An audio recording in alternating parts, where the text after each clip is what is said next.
The second day of Diwali, the story goes, there was this asura, and he was collecting princesses.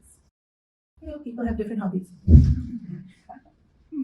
He wanted to marry 100,000 princesses in one go. This was his dream.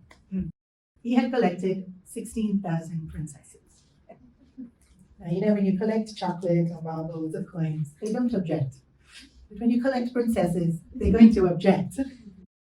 So they all prayed to Lord Krishna to free them from this horrible asura that was keeping them literally kidnapped and was, well, they definitely didn't want to marry him. So Krishna came with his wife, Satyabhama, and essentially killed the demon, freed 16,000 princesses. This day is celebrated as the second day of Diwali. Called Choti Diwali casually by most of India. It's not a very technical name, but basically it's the day before the main Diwali, which is Choti, smaller Diwali. And in terms of the first day of Diwali, we worship wealth, we honor wealth, we revere wealth, we understand the importance of wealth. What was Narakasura doing? Hoarding. Like, who needs to marry 100,000 princesses? Like, there's just no need. It's just wasteful, it's just hoarding, it's taking way more than you need.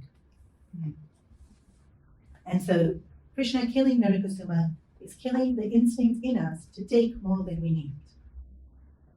To prevent hoarding, to have that sense of course we look after ourselves, but that sense of giving, sharing, leaving for the other person. Again, it's very everyday virtues and values. But again, some of it's lost.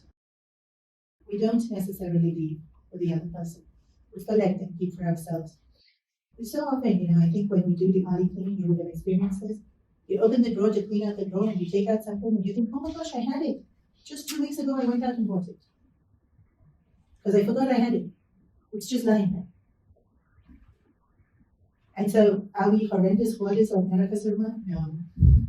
But every now and then we need to be reminded not to take more than what we need. It's the second day of Diwali. So wealth is to be revered, and this is the important part, share. So share doesn't mean I break it and I give you half. Share means there's hundreds and thousands of people on this planet. If I don't need it, leave it for the next person.